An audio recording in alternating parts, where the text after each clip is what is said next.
At the age of 6, Alyssa Gass was diagnosed with a chronic illness that requires her to have her levels monitored regularly. Now 16, Alyssa has been receiving care at the medical clinic in Taylor for most of her life. But that could soon change after a recent community meeting highlighted the financial struggles the clinic is facing. Because it's kind of scary, like, I'm 16, so you're not oblivious to everything that's happening. So there's very little doctors in Fort St. John, and there's like no available. This is our only option. Back in 2015, the clinic partnered with a third-party company called LiveCare to provide a hybrid model of healthcare for the community. Once a week, a doctor will travel to Taylor to provide care for its patients. The rest of the time, patients can connect with a doctor using computers and advanced communication technologies over the internet. This means that patients can see a doctor that is located in another city or province, saving the trip to the sometimes overcrowded walk-in clinics in Fort St. John and Dawson Creek. It's a matter of standing in lines at walk-in clinics, which can take all day, or possibly even driving to Dawson Creek. There's not a whole lot available here right now. But LiveCare is a private company, and using the current service plan is no longer in the budget. They say an alternative funding agreement needs to be worked out for their doctors to make the telemedical service worth operating.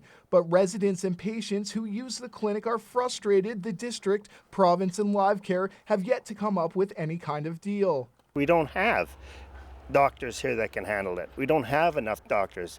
You have to wait now as it is, and it's getting tiring. I'm at the age now where I need a doctor. I don't need to be sitting around waiting.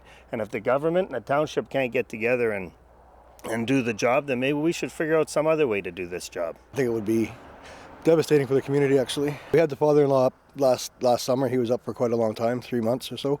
And he's an elderly gentleman, and he has health issues. And they kind of took him under his wing here, and they really looked after him. It was really nice to see, and treated him very, very well. And the level of professionalism and stuff from the staff was great.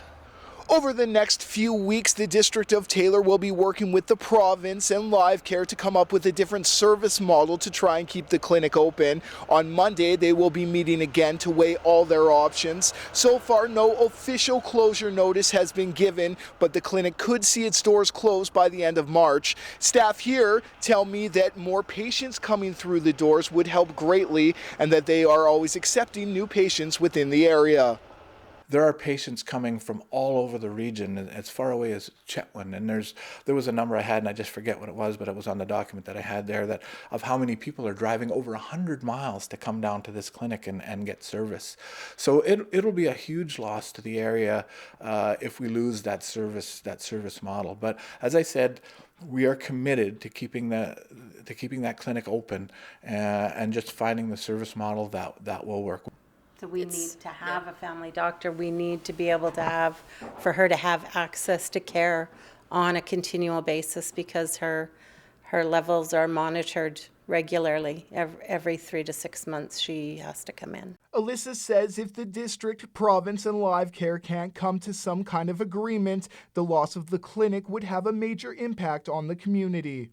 A lot of my peers, a lot of my friends, they don't like how that is up here, and they would want to move away anyways, especially for schooling options, even though they think that it's good options up here for schooling. But the medical thing is kind of taking away from that. I think that's going to harm our community.